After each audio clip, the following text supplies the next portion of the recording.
بیت اور طریقت کو شریعت کے تابع بنائے.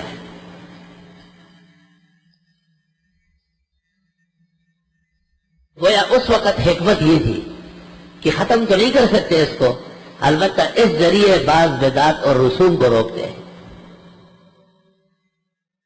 حضرت تھانوی کی تربیت السالک اور مسائل السلوک، حضرت شیخ الاسلام کے مکتوبات حصہ طریقت و معرفت،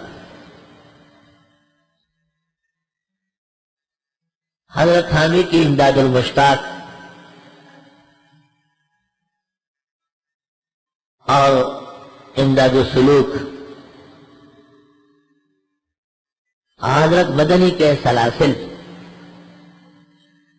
شیخ الحدیث مولانا زکریا مرحوم کے شریعت و طریقت، یہ اس بات کی دلائل ہے.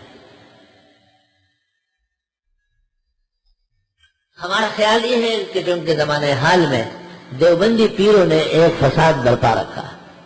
دیوبندی پیروں نے جتنے بڑے بڑے آپ کے ذہن میں، ان سب کو کہتا ہوں، جتنے آپ کے ذہن میں یہ سارے، اس لیے توحید و سنت کا تقاضا ہے کہ ان کا رد کیا جائے اور مخلوق کو آگاہ کیا جائے کہ ان سے بیعت پر نہ ایمان موقوف ہے نہ عمل موقوف.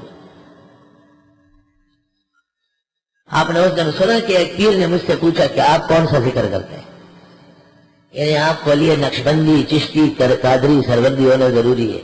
اور جب میں نے کہا یا ایھا الذین آمنوا اذکروا اللہ ذکرا کثیرا، تو پھر اس کو گاؤں نہیں مل رہا تھا، بانچے سفید ہو گئے تھے. میں نے کہا آیت کے نزول کے وقت یہ آپ کے ٹکسالی سلسلے ایک بھی نہیں تھے.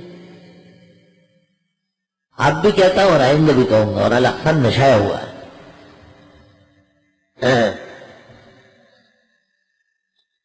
ممکن ہے کسی زمانے میں یہ سلسلہ اتنا خیر کا ہو کہ لوگوں کے رشد و ہدایت میں مفید ثابت ہوا ہو.